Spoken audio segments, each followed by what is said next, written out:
driving all the time. There should be downtime as well. The engine overheats. But how much downtime? If we put in too much downtime, we become slow. But if we put in the right amount of downtime, we can stay fast.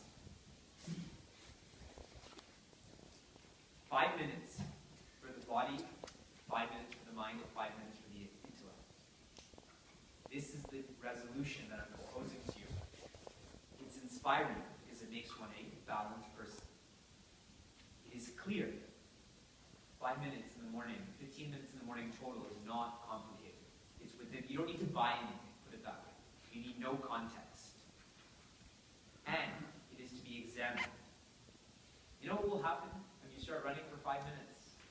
Tell me logically what will happen. You'll start running for 10. You start reading a good book for 10 minutes, what will you start doing? 15. When you start to spend time by yourself, you realize it's actually much more enjoyable than spending time with other people. One of my teachers had shared that if you don't enjoy spending time with yourself, why do you impose it on others? It's true. I don't know if we've learned how to enjoy being with ourselves. I actually took a group of 25 young adults from the ages of 17 to 34 on an adventure in India. We just came back a little while ago. The completion of their adventure was each one of these 25 people spent 30 hours in isolation. They all went to a room by themselves, no electronics, no battery-operated items. They had the windows closed, they had the blinds closed. They were given 3 apples, 3 oranges, 3 bananas, 2 bottles of water. No printed material. They could only bring in their own notes, and they were not allowed to make sound. After those 30 hours, everyone came out, and we debriefed together. Every one of them said they wish they could have stayed there longer. These are people in university, my wife's an attorney, etc., etc. So they're not recluses. You may think, yeah, I enjoy spending time by myself because you may think I'm a recluse. These people are not. I'm not either. Now I'm defending myself. I think we'll be the same way if we start to get to know the deeper aspect of who we are. We just want to be happy. This is actually the beginning and bottom of this acronym. Being happy is the direction. When I have direction, I'm disciplined. When I'm disciplined, I have energy. When I have energy, I'm evolved. When I evolve, I am happy. So happiness is at the bottom. That is the purpose. Happiness is at the top. That is what I need. So in this new year, let yourselves be a new you. I've taken up this resolution as well. I'm not telling you as a hypocrite. I've taken up this resolution as well to do each of these for 30 minutes. 30 minutes of exercise, 30 minutes of reading, 30 minutes of reflection. And it is bringing me into this sequence of E. Spelled incorrect. It reminds me of the Simpsons episode. Have you seen the episode where Lisa becomes a vegetarian? So Homer is having this huge barbecue. And he just gets his invitations. And it's in the shape of a pig. And it says, BBBQ. And then in italics it says the extra B is for BYOBB. So then Lisa asks, what's that extra B for? He goes, it's a typo.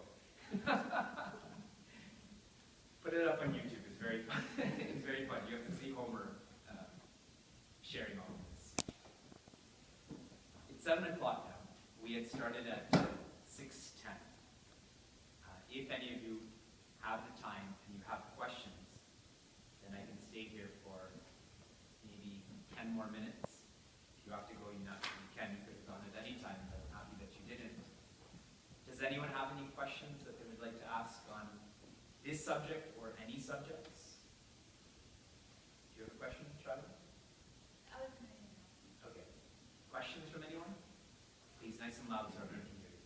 So, my goal is to meditate an hour in the morning, an hour at night, and sometimes I do it.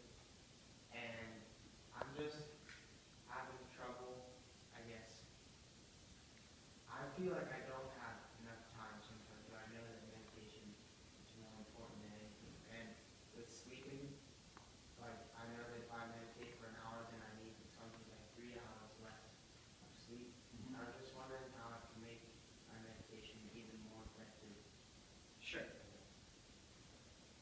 heard the question in the back too. The first challenge people face when meditating, in Sanskrit it's called laya, which is sleep. When we sleep, we start off as exclamation marks and turn into question marks. And then you look to see if anyone's looking, then you close your eyes and you can't just do it again. One needs to sleep well to begin this practice. And we are egotistical in thinking that, yeah, I don't need this much sleep, I can do this. That's not true.